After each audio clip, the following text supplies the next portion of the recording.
Assalamualaikum warahmatullahi wabarakatuh. Shalom, salve, Om Swastiastu, Namo Buddhaya, salam kebajikan.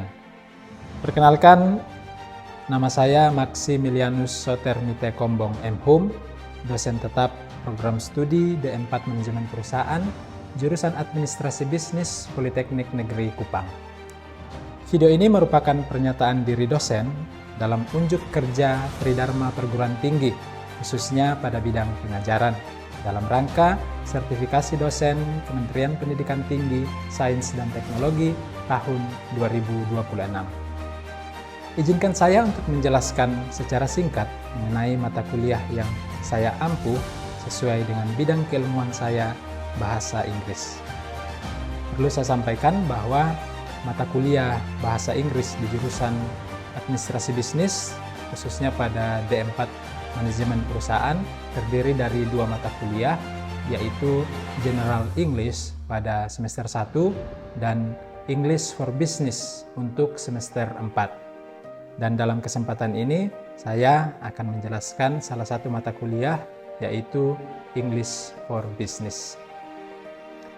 Mata kuliah English for Business merupakan mata kuliah wajib program studi yang dirancang untuk membekali mahasiswa dengan kompetensi komunikasi bahasa Inggris yang aplikatif dalam konteks dunia kerja dan bisnis global.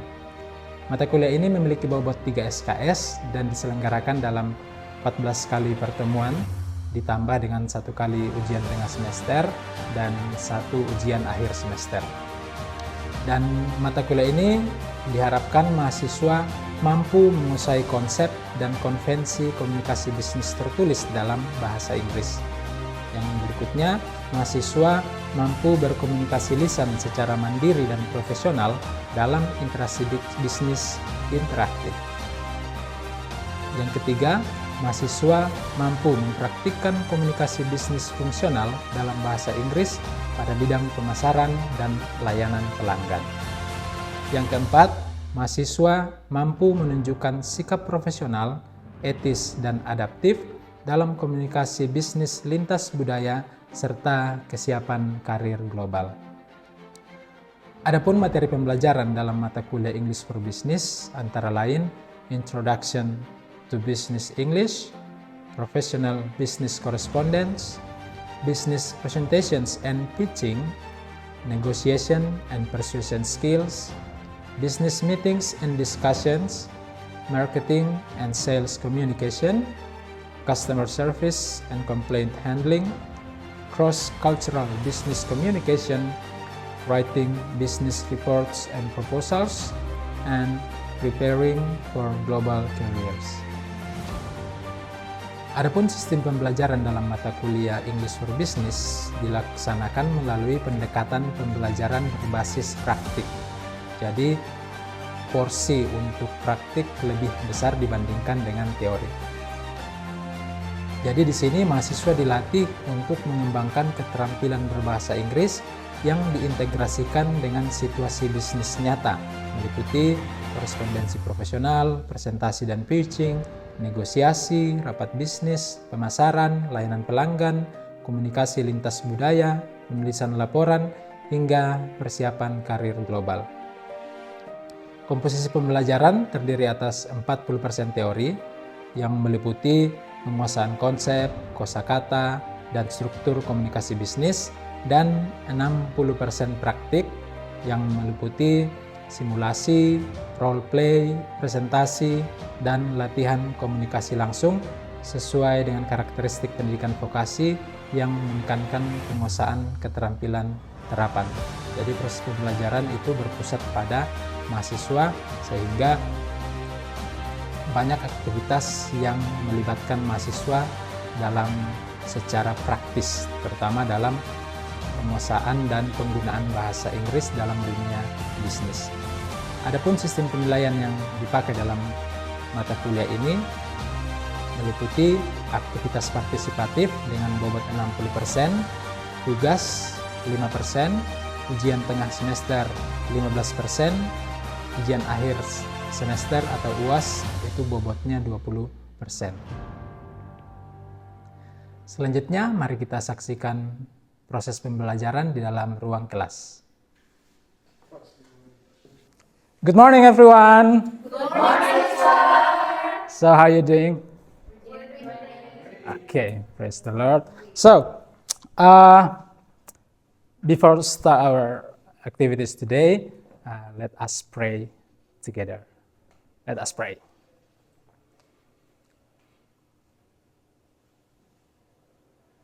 Amin. Oke. Jadi sebelum mulai saya ingin cek dulu untuk absennya ya. Is anybody here? Yes. Okay. Good.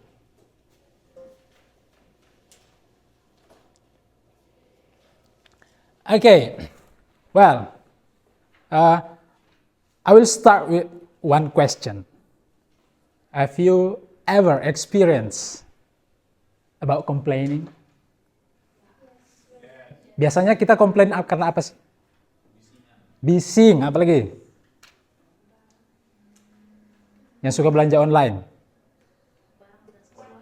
Iya, barang tidak sesuai, terlambat, lama, ya.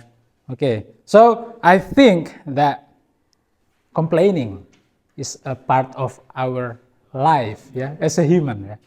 Oke, jadi sebagai manusia kayaknya hidup kita ini penuh dengan komplain, ya. Ya, sedikit-sedikit komplain, butuh healing, kan? Oke, ya, it is true that complaining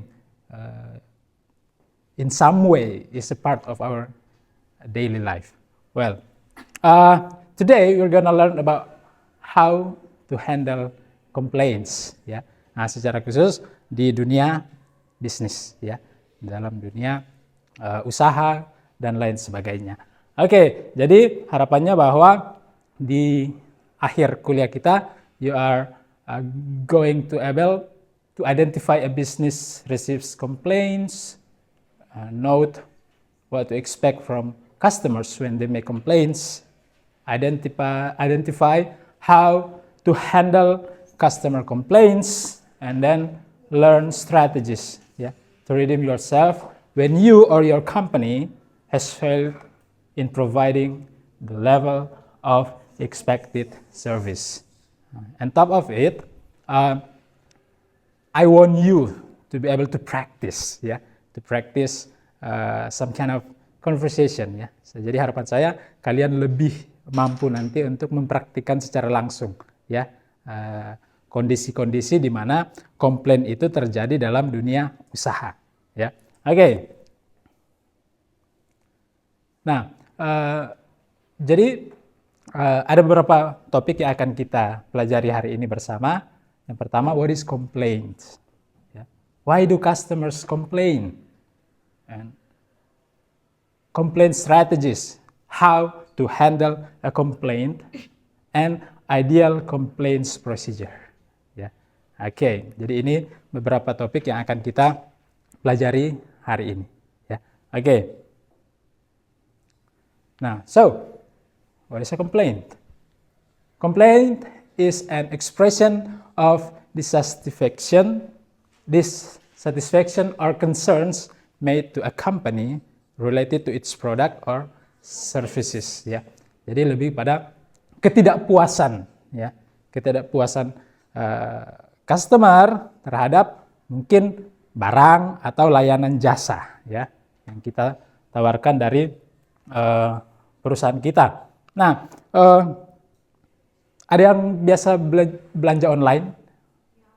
Biasa, semua, ya, termasuk saya, ya.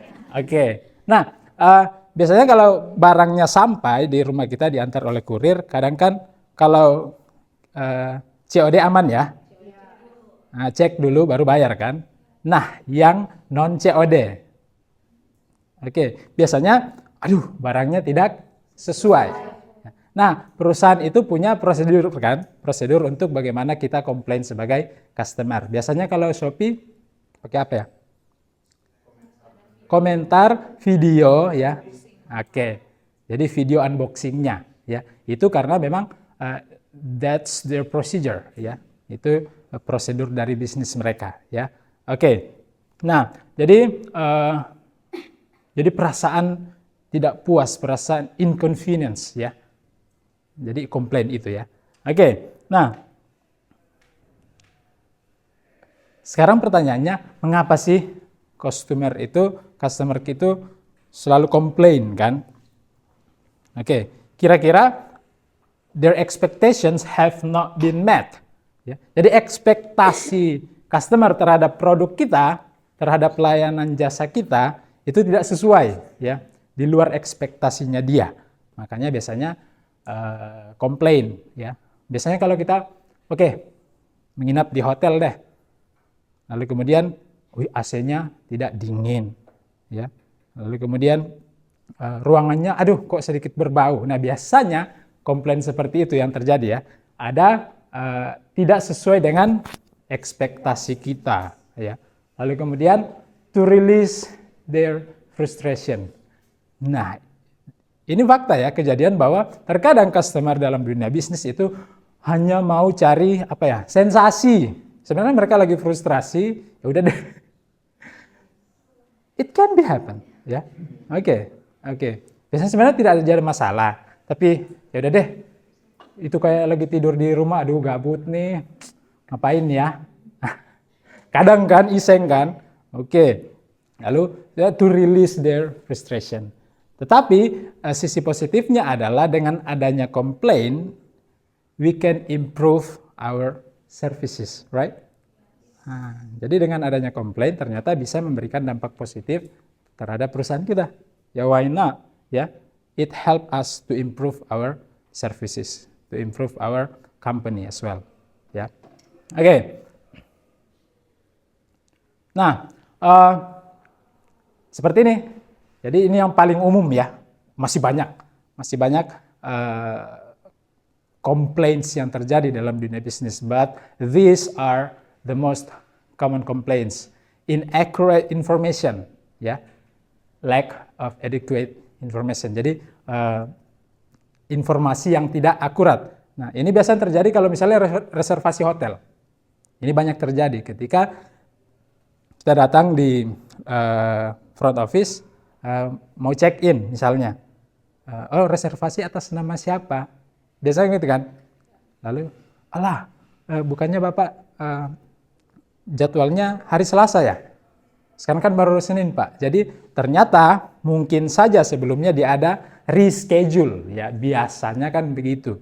Atau siapa yang pernah nonton cuplikan film yang Ari Keriting? Ya, reservasi hotel karena dia dari wilayah timur kan berbeda jam. Pernah nggak? That happen in our daily life, ya. Lalu protes, ya, komplainnya, wah, kalian ini diskriminasi. Ya, it sometimes happen especially in services, ya. Nah, biasanya kalau dalam layanan, kalau barang cenderung pada overpricing, delays dan lain sebagainya, ya. Lalu kemudian poor customer service. Nah, ini juga biasa, ya. Kalau biasa kan kita kayak jengkel banget sama CS-nya, ya. Kadang kan kok slow respon, ya. Sudah kirim ini you have to wait 24 hours. Ya, biasanya kan, kalian harus menunggu 24 jam. Itu kayak hari-harimu akan berlalu dengan sangat buruk. I suppose. Ya. Oke, lalu kemudian overpricing. Overpricing misalnya kalau kemahalan, ya. Tidak sesuai dengan kualitas, ya. Harga 50, kualitas 10. Misalnya, ya. Sometimes it happen, ya. Especially in goods, ya. Oke, delays, keterlambatan. Oke. Biasanya delay apalagi penerbangan, biasanya komplainnya itu komplain sampai ya. Oke, kalau soal delays, ya. Lalu kemudian system errors. Lalu website atau apps-nya not user friendly, ya. Terlalu banyak informasi yang tidak penting yang masuk ke sebuah website, situs, ya, ketika kita mengakses sesuatu. These are the most common complaints, ya. that happen in business.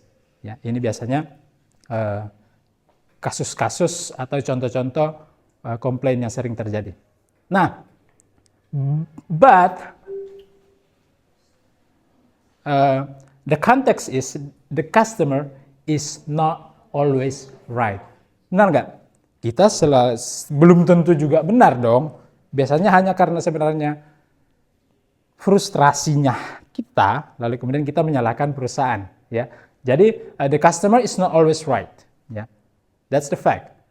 But you know, the customer is the customer. Ya, istilahnya pelanggan adalah raja. Enak aja ya jadi raja ya. Okay, so and without them, a business would not survive. Tetapi tanpa pelanggan, bisnis kita tidak bisa survive, ya. Nah, nanti malah collapse, ya. Okay, so being able to resolve the customer's issue is more important than who is right or wrong. Ya. Jadi in handling complaint, it's not about who is wrong or who is right, ya. Jadi dalam menghandle komplain itu bukan masalah siapa yang benar dan siapa yang salah. Resolve their problem is the most important one. Ya. Jadi menyelesaikan persoalan mereka itu yang paling penting, ya. Even that problem not because of me gitu loh, ya. Ya. Okay, maybe by the system, by the internet connection, maybe, ya. Tetapi ya itu yang namanya customer is a customer, ya. And without them, our business would not survive. Okay, that's why a company has a procedure, ya, in handling complaint. Makanya perusahaan-perusahaan itu sudah punya standar operasional yang jelas. Ya, SOP yang jelas bagaimana menghandle complaints, ya, customer complaint.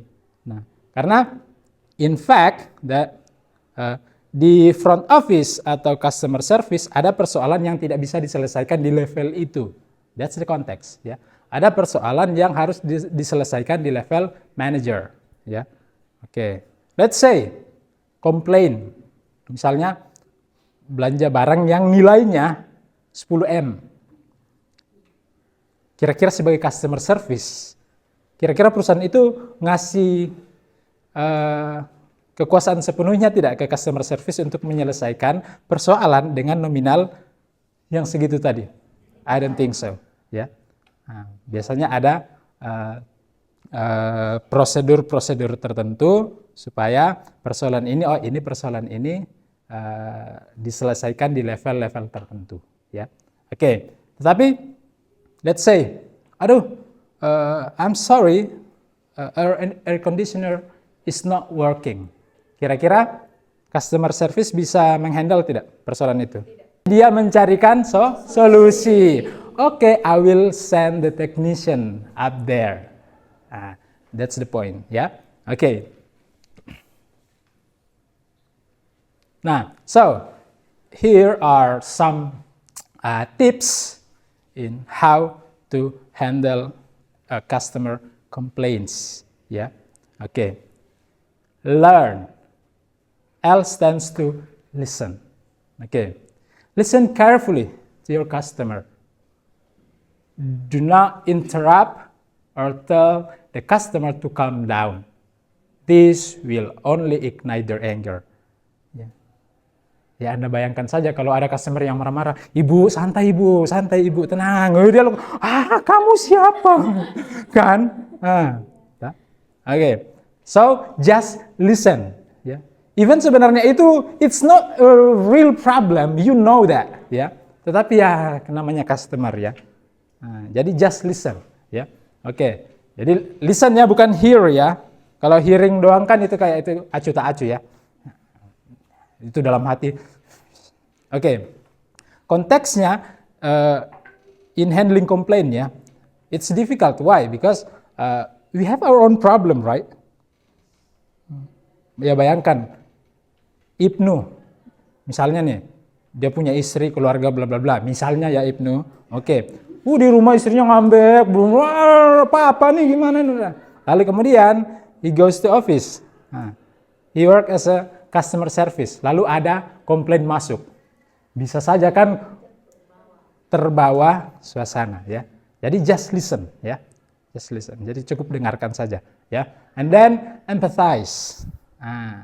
You have to show your empathy to your customer, to their problem ya. Feel the pain of the customer. Wih, ini merasakan penderitaan customer ya. Ya namanya empathize ya, empathy. Kita menunjukkan empati, kita juga turut merasakan, aduh, kasihan ya customernya, things like that.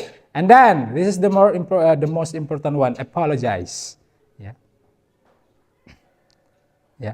Apologize. Apologize to the customer even if you feel that you have no part in the problem. Ya. Itu sebenarnya bukan masalahnya kamu. Kamu tidak tahu menahu, tiba-tiba kamu yang kena marah. Coba bayangkan. Ya, oke. So do not blame the customer. But there is no need to take the blame yourself. Jadi Anda tidak perlu merasa bersalah juga dong in handling complaint. Ya. Tetapi jangan juga menyalahkan customernya, ya. Oke, apologize. Biasanya, I'm so sorry for the inconvenience, ya. We apologize for the inconvenience, ya, and so on and so on and so on, ya. There are so many expression that you can use to apologize, ya. Okay, and then react. Decide what you will do to resolve the problem and tell this to the customer, ya. Jadi tentukan apa yang akan kalian lakukan untuk menyelesaikan persoalan. Misalnya air conditioner yang tadi ya. Sebagai customer, I'm trying to resolve the problem. That's why I will send the technician up there, ya. Jadi kan ada solusi. Ya, we are looking for solution. Okay. And then now, do not delay, ya. Take immediate action. Jadi jangan tunggu-tunggu. Oke, Ibu sabar ya. Nanti teknisinya mungkin besok baru datang. Pasti marah ya. Tapi make them sure that there is no delay, ya. There is an immediate action there, ya, to solve their problem, ya. Jadi some tips, learn, ya. Okay, and then the second tips here, blast. You know blast? Ada yang pernah nonton One Punch Man nggak? Blast yang tokoh hero itu kan? Tahu. Atau siapa ya? Di X-Men yang explosive power ya, blast. Tetapi bukan itu ya. Oke. Oke.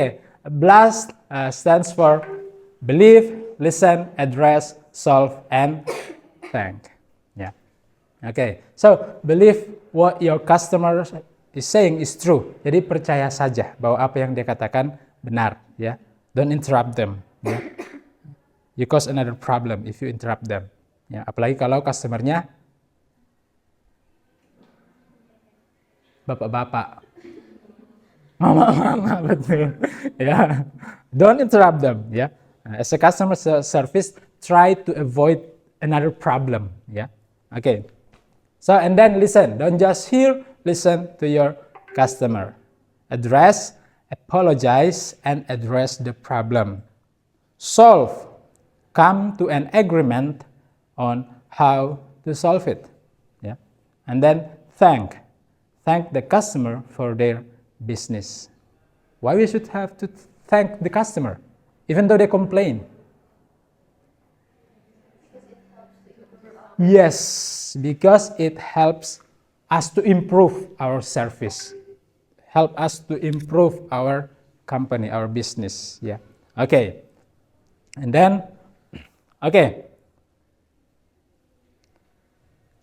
Selanjutnya ada practice. I want some of you to read just practice this conversation. Okay? I'm a guest calling from room 703. Maribel, TV is not working. Could you please describe your phone in detail?